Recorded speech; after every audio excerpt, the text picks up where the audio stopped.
Okay, here we are again with Karen Freeman-Wilson, and we are talking about what's happening with the New Day, Gary New Day Task Force, and it's just an exciting time in Gary right now because people are really starting to formulate ideas and things that we need to be doing to move the city forward.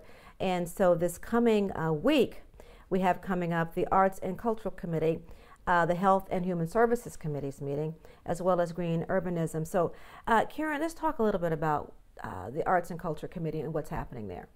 There has been tremendous activity in the Arts and Culture Committee.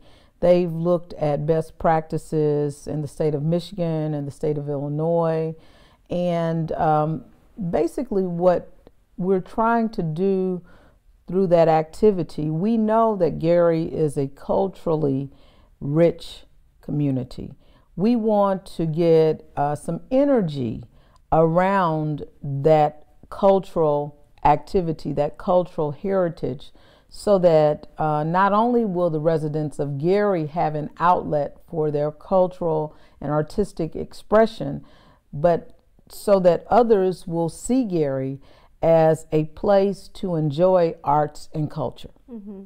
And Gary, everybody already, for the most part, they always think of Gary as the home of the Jacksons. Sure. They're always tied to that.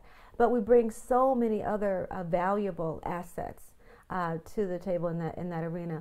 Let's talk a little bit about that, about some of those assets that are here in Gary. Absolutely. I mean, you know, people always identify Gary with great entertainers and great athletes, and we want that to continue.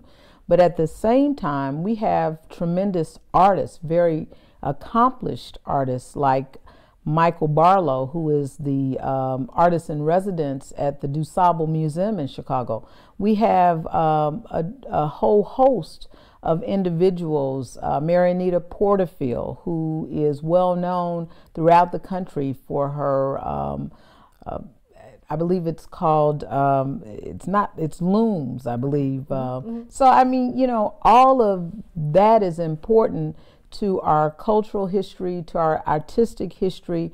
We want our children to embrace that. And again, we want that to be a reason for people to come to Gary. That's great. Okay, more things that are really close to home also are our health and our well-being, our Health and Human Services. That's another committee that's meeting this week as well. That has been also an active committee relative to both the health and the services to our citizens. In the health area, we have long advocated a trauma center in our community. We believe that our location in the midst of 8094, in the midst of the toll road and 65, lends us to the location of a trauma center, one of the trauma centers in the state of Indiana. So in addition to that, we are concerned because we really don't have a pediatric ICU in Gary, and that's very important. There is a neonatal unit, but what happens once an infant grows up and they need services of a pediatric ICU? They either have to go to Chicago or they have to go to Indianapolis. That's a tremendous hardship on patients, on young patients, and it is an even a greater hardship, I would argue, on their parents and family. So we've got to figure out how to make that happen. Absolutely. How to make that happen. And I mean, you know, we have the advantage of having Indiana University, which has a medical school here in the community. So I'd like to really build on the idea of a trauma center, on the idea of a pediatric ICU, and the creation of a teaching hospital here in Northwest Indiana, in Gary. And then finally, we're in an urban area. We got to deal with our green and urbanism, everything that relates to that. Where are we there? Our parks, all of our natural resources. Well, you know, a lot of times people talk about the abandoned buildings, the vacant areas in Gary. I think that is a tremendous opportunity for us to enhance not only our parks, but to create urban farms, to create the green space that we need to help Gary to enter the age of green.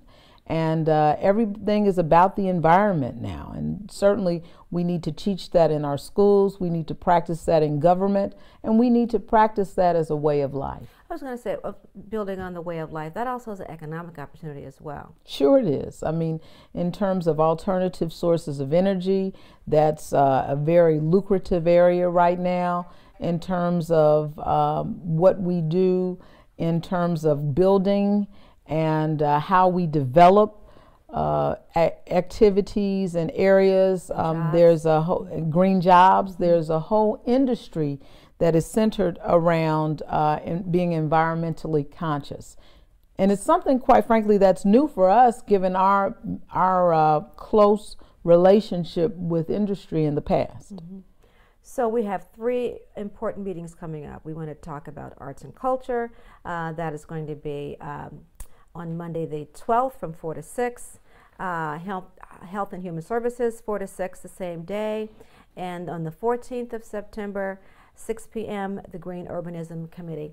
So we want to make sure people are getting out and coming to these meetings and letting their thoughts and voices be heard. Absolutely. We want to encourage them to go to the website. We're going to have it announced on the radio. It certainly will be in the local newspaper.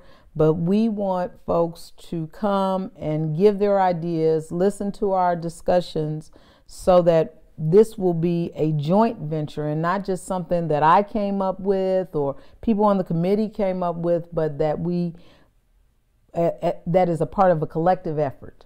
That's great. That's what makes you special. Thank you, Karen. Thank you.